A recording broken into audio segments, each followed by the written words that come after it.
Hello ladies and gentlemen, it's Trek in Tweed. Welcome back to the Couch to Ultramarathon Runner YouTube series where we're getting off the couch and we're getting onto the fells. If you're new to the channel, hit that notification bell, subscribe, like, unlike and comment below. Welcome, it is week 11. So ladies and gents, what did we get up to this week?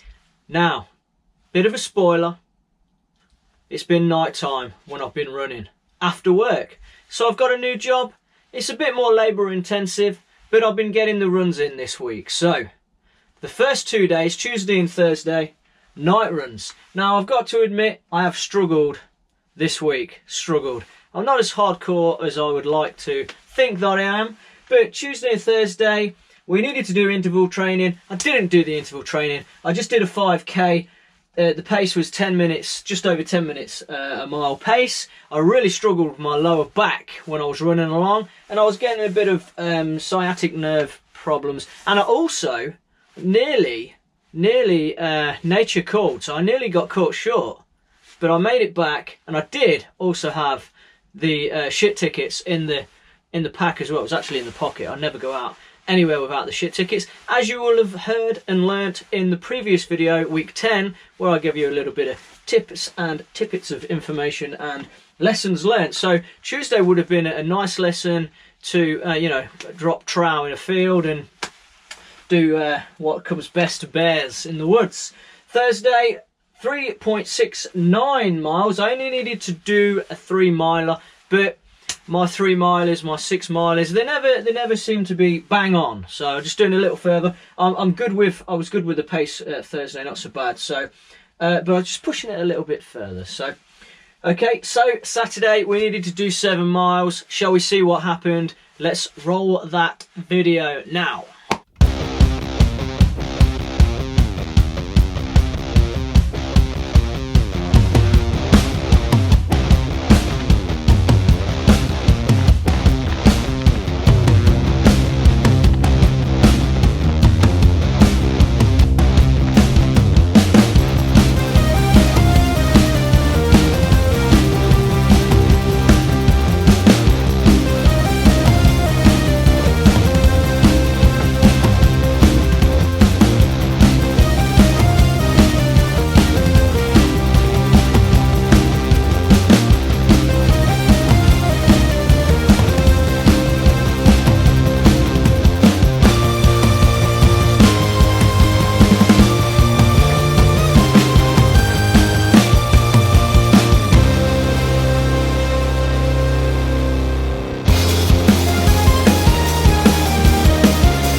Okay, so there's the videos up again, the Malvern Hills. Lovely weather. I actually did that on Sunday. I'm lying here, it's Saturday, the usual training plan, Tuesday, Thursday, Saturday. But I actually did this on Sunday. The weather was really sketchy on Saturday, so I knew on Sunday it was going to be better, and better for the video and for the vistas of the Malverns. So I hope you're enjoying, I'm doing a bit more arty videos with the running. It's a little bit more labour intensive and it doesn't make the Strava look very good with my statistics, but we did it 7 miles, just over 1 hour and 21 minutes, and there was 1,630 feet of elevation. There was quite a few, if you look on my Strava, if you go onto the link below for the Strava, there's quite a few achievements. So as the weeks are progressing, week 11, we're getting stronger, we're getting fitter, we're getting faster, and we're enjoying it. Even though we've started with more labour intensive work during the day, I'm still getting the runs in, which is great. So training, that was great. So it's been a real eye-opener and it's been quite a struggle, and it's good to be back to normal with some routine with work, with everything that's going on in the world. So that's the training done. Hope you enjoyed the video. Please like, comment, and let me know down below. Has anyone ever done the Malverns? Ran the Malverns, walked the Malverns? I've got a few videos with my good friend Charlie Shelton and his lad Ted's, T-Man, T-Dog, the young lad there, where we go out and back, and we've done the back to back to back to back with the Malverns when we were training for the coast to coast. So let me know if you've done the Malverns, or even Breeden Hill. I know I like to do those two. They're my two go-to in the local area, given the restrictions that we have at the moment. I'm still reading the Game of Thrones, the first book, which is great. I'm absolutely flying for it. 3/4 of the way through now. I'll put a link down to a box set on my Amazon affiliates if you want to go and purchase that book. It is, like, seriously, it is incredible, the book. A lot better than the TV series. Just like Lord of the Rings is better than the actual movies. But they're all great, and they're all great to watch and read. So last week we mentioned a podcast. This week I'm going to mention a podcast as well. A great friend of mine from my house sharing days. His name is Mr. James Ure. He does a monthly diary, his musings in pen of an evening. He does a podcast each month for his diary. It is a great listen. It's amazing how much a man can get up to, and he gets different guests each week to read his diary. Something that I would really not want somebody else to read my diary thoughts, my journals, and certainly I wouldn't have the courage to put them out in the world. So I'll put the link below. Mr. James Ure, the jazz entrepreneur, Mr. James Ure. He also does your requests on a Monday on his Instagram. I'll put his Instagram down below as well. So make sure we hold him accountable for doing that on a Monday, and he does whatever you want to request. So with that, ladies and gentlemen, there is just one thing left to do. Last week, let's have a little sip of latte. It's getting towards December now, so we're getting more. I'm getting a bit more of a festive feel. So last week I mentioned we've got a new head torch. I've not been out and ran with this yet. Should we do a little unboxing? Petzl Swift RL. The RL stands for reactive lighting. So there's two bits of lighting with it. You got your standard lighting, which is what you normally used to with the 3 different settings: low beam, medium beam, and full car beam. Comes in a lovely package. Now then, let's just need to pop this on. Whammy! There we go. So looking close up, there's the sensor for the reactive lighting. So you hold it down for the reactive lighting. There's also a lock as well, so you can stow that away so you don't waste any battery. You've got the USB battery single pack there, which you can charge up with the plug or a battery pack, which I've got. The reactive lighting uses the sensor. If you come up to your map or a friend, it'll dim the lighting, or a couple of trees, or as we've got at the moment in England, the fog, and it will save the battery and preserve. So it's really smart and active. I've given it a little test out in some of the woods. It is quite powerful and a beast, and better than the 4 candles Petzl Headtorch that I bought when I was 19 some 5 years ago. Anything else with that? It's maximum 900 lumens, which is powerful as all hell. that's about it really. What I'll do is some night runs and see how we fare with the Headtorch and the GoPro recording it all. So that is the camera, and with that, ladies and gentlemen, I hope you've had a great week. I hope you're doing well with all your trainings and your life in general and all the goals you're trying to achieve. Please, as I've said earlier, subscribe to the channel. We're nearly at a significant milestone, so if you want to help out there, that'd be great. You'll be part of the founder members club for this channel. Please like and comment below. If you don't like, press don't like, no problem. It's all positivity around here though. Ladies and gentlemen, have a lovely evening, day, afternoon, week and month, and we will rock into December shortly. Take care. Bye bye.